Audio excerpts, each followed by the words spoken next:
8 inches wide, 70 feet long. No light, no air circulation. A drainage pipe buried under a live airstrip on Luzon Island.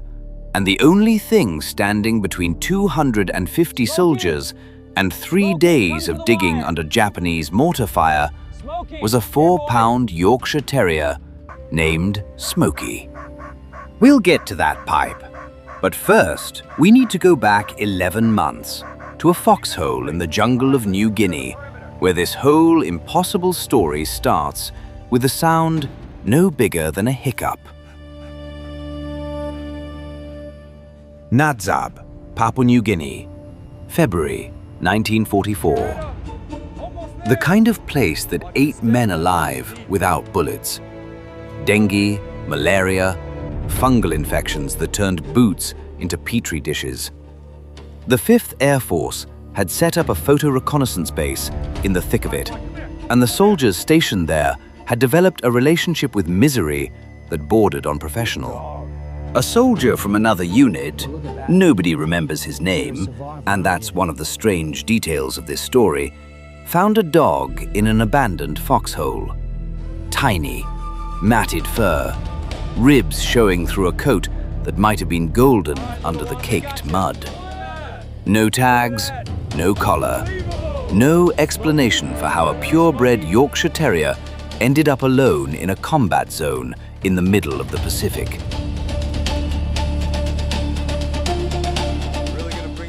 That's not a dog, Wynne. That's a rat with a perm.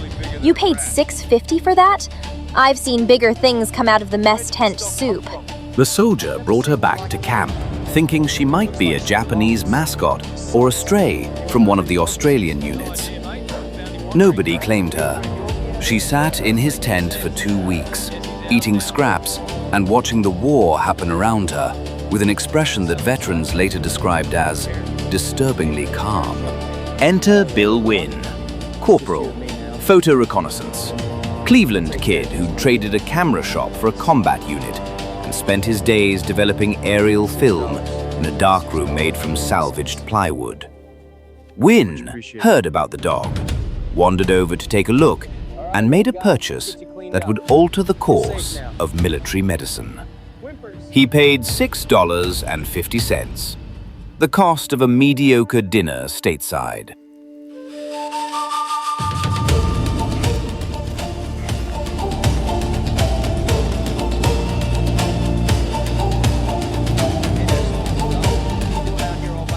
He named her Smoky, not for any poetic reason. She was the color of smoke when he finally got the mud off her. 7 inches tall at the shoulder, fit inside his helmet with room to spare. The other soldiers laughed. He didn't care. Something about the way she watched him, those copper eyes tracking every movement, told him there was more going on behind that tiny skull than anyone gave her credit for. Within a week, Wynne started noticing things. Smoky would flatten herself against the ground seconds before incoming artillery, before the whistling started, before anyone heard anything. She'd press her body into the dirt, and Wynne learned fast. When the dog goes down, you go down. He stopped questioning it after the 3rd time her warning saved him from shrapnel. I take it back about the rat comment. That dog just saved my backside for the 2nd time this week. She hears things we can't. I don't know how, and frankly, I don't care. Just keep her close. She's the best early warning system we've got. She had hearing that operated on a frequency the human ear couldn't touch. The deep thrum of a shell leaving a mortar tube miles away. Smoky caught it. And she didn't just hear it. She reacted with a specificity that trained signal dogs took months to develop. This was instinct, sharpened by survival. The unit stopped laughing. The 4-pound joke became a 4-pound asset. In a theater where Japanese night raids could come without warning, sleeping near Smoky meant sleeping alive. But her real test was coming. Hundreds of miles north, on an island called Luzon, engineers were trying to build an airstrip under fire. And they had a problem, shaped like a 70-foot pipe, 8 inches wide, stuffed with decades of tropical debris. They needed something small enough to fit, something brave enough to run through total darkness, something that weighed 4 pounds and answered to Smoky. 8 inches across 70 feet. How do we move a 4-pound solution through that? Mathematically, January impossible. 1945, Unless we think outside the Lingayen box. Gulf, Keep your chin up, Luzon. guy.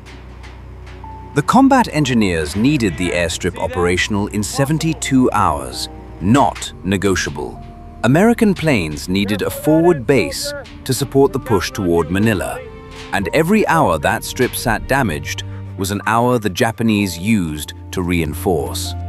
The runway itself was fixable. Fill the craters, grade the surface, lay down steel matting. Standard procedure. But underneath the taxiways ran a network of drainage pipes, and the signal corps needed to thread communication wire through one of them. The pipe was 70 feet long, 8 inches in diameter, and packed with sand, roots, and debris from years of tropical growth.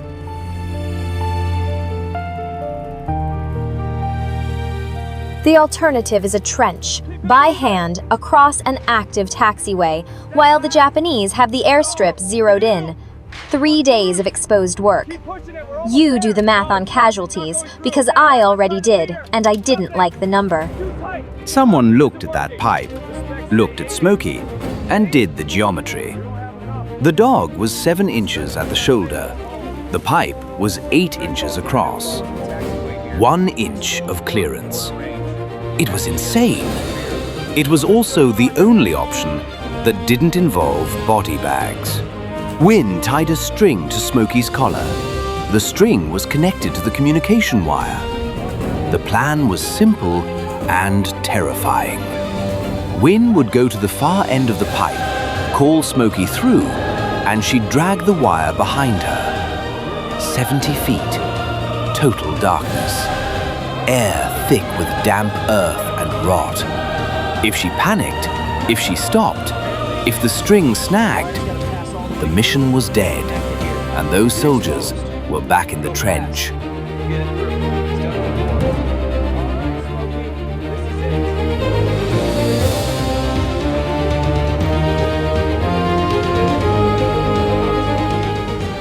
They set her down at the pipe's entrance.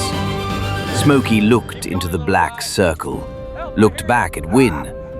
He was already walking to the other end, 65 feet away, too far for a 4-pound dog to see him. She'd have to navigate by voice alone.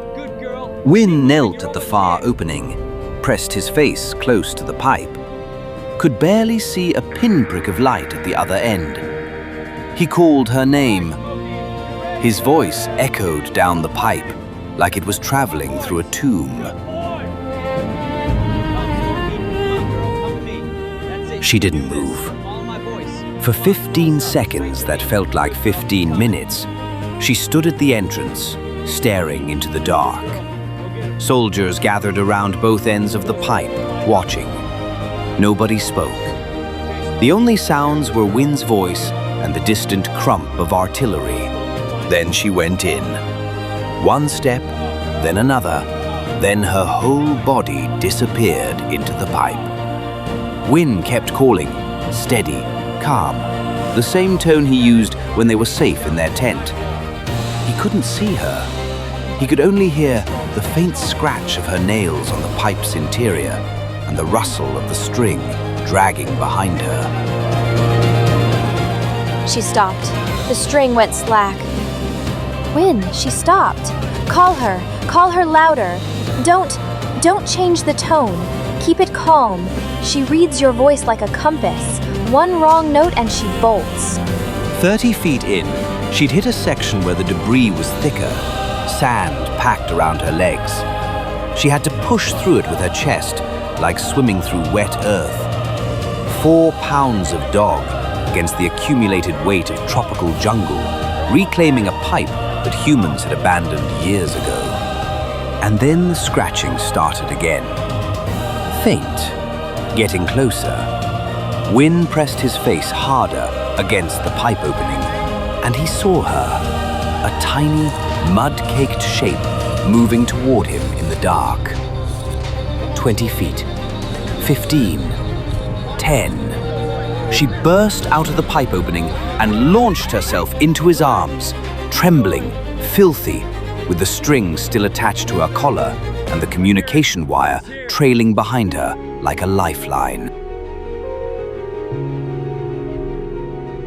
The soldiers cheered. Grown men, combat veterans who'd seen things that would haunt them for decades, stood around a drainage pipe and cheered for a Yorkshire Terrier covered in sand.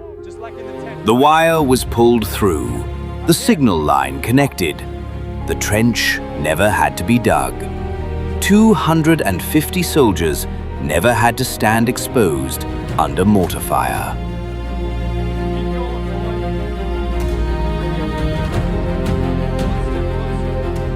All right, Smoky, easy boy. 4 pounds, 70 feet, 1 inch of clearance.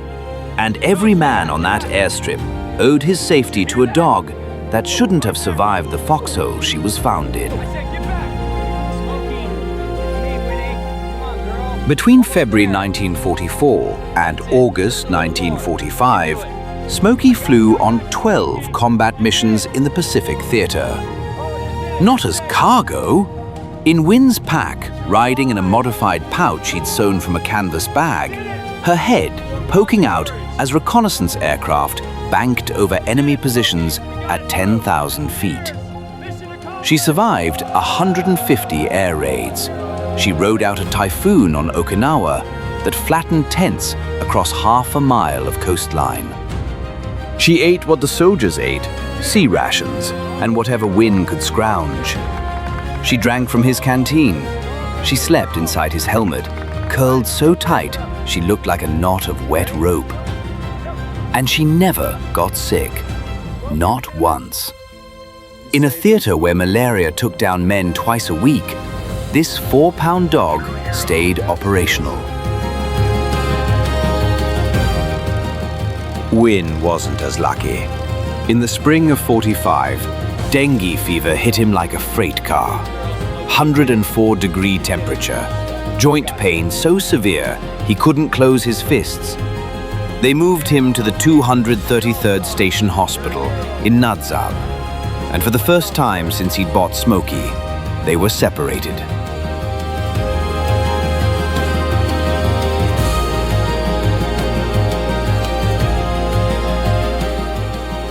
Wynne spent 5 days in the hospital, sweating through his sheets, drifting in and out of fever dreams, with the sound of artillery mixed with the scratch of tiny nails on a tin pipe. The unit brought Smoky to the hospital on the 3rd day. They carried her in like a piece of delicate equipment, which, at that point, she essentially was. Wynne heard her before he saw her. That specific, high-pitched yip she made when she was excited. He turned his head on the pillow, and there she was, scrambling across the hospital cot, licking his face with the intensity of someone who'd been counting the hours. What happened next was unplanned, undocumented, and would take decades to be recognized for what it was. Smoky didn't just stay with Wynne. She visited the other patients, walked from cot to cot, her tiny body navigating between IV lines and bedpans, and sat with each man. Not doing tricks, not performing, just being present. The data is unmistakable. The men she visits show measurable drops in heart rate and blood pressure. Men who haven't spoken in days begin talking to the animal. Men who've refused food hold out scraps for her and then, almost involuntarily, begin eating themselves. I've never observed this response from any pharmacological intervention. There's a soldier, Wynne wrote about him later, who'd lost both legs below the knee to a landmine on Leyte. He hadn't spoken a word in 2 weeks. The nurses had tried everything. Smoky climbed onto his cot, walked up to his chest, and lay down. The man looked at her for a long time. Then he put his hand on her back and said, "Hey there, small stuff." First words in 14 days. For a dog who weighed less than a canteen. Wynne recovered. Smoky kept visiting the hospital. Dr. Mayo began taking her on his rounds deliberately. The first documented case of animal-assisted therapy in a medical facility. Not labeled as such, not published in any journal until years later, but it happened, right there in a canvas tent in New Guinea. Because a 4-pound dog didn't know she was supposed to stay in one place. Today, therapy dogs work in hospitals, nursing homes, disaster zones, and schools across the world. Programs that serve millions of people in crisis. And every single one of those programs traces its lineage, in some form, back to a matted Yorkshire Terrier who wandered between cots in a Pacific War hospital because nobody told her she couldn't. The war was grinding toward its end. Smoky had survived everything the Pacific Theatre could throw at her. She was still 4 pounds, still 7 inches tall, and she was about to face something neither she nor Wynne was prepared for. Peace.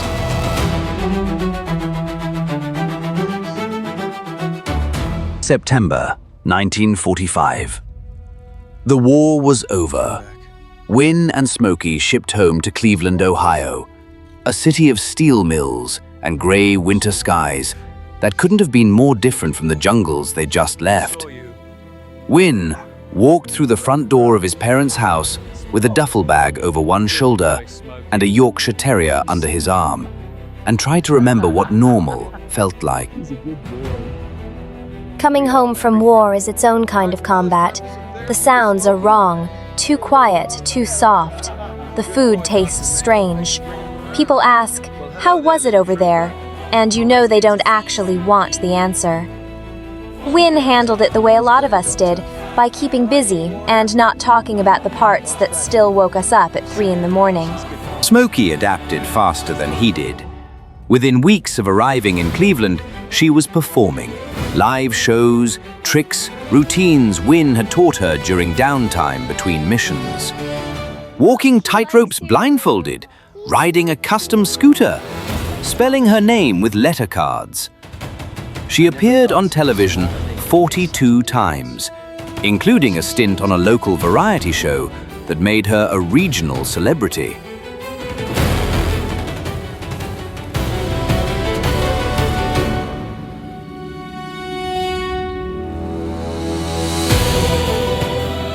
Smoky lived to be 14 years old. She died on February 21st, 1957, in Cleveland. Wynne buried her in a .30 caliber ammunition box, the same kind of box soldiers used to carry bullets in the Pacific. It was the right size for a 4-pound dog, and there was something fitting about it. She'd spent her war surrounded by ammunition. She'd leave it the same way.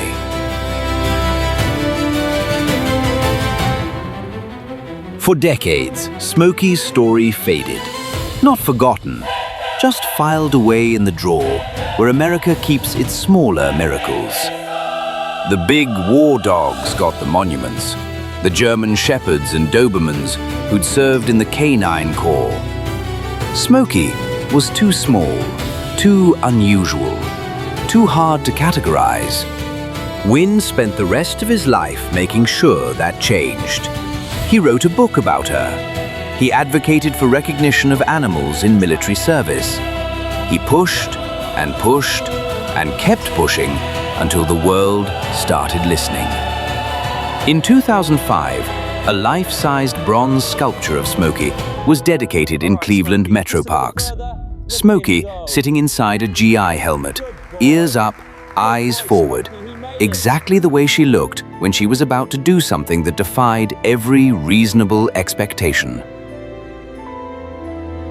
And that's Smoky. 6 more Smoky monuments have been built since, in Australia, Tennessee, across Ohio. Each one shows the same thing, a tiny dog in an oversized war, refusing to be defined by the gap between her size and the size of what was asked of her. Bill Wynne died in 2021, at the age of 99. He'd spent 77 years telling Smoky's story. 77 years making sure that a 4-pound dog found in a foxhole with no name and no history would never be nameless or historyless again.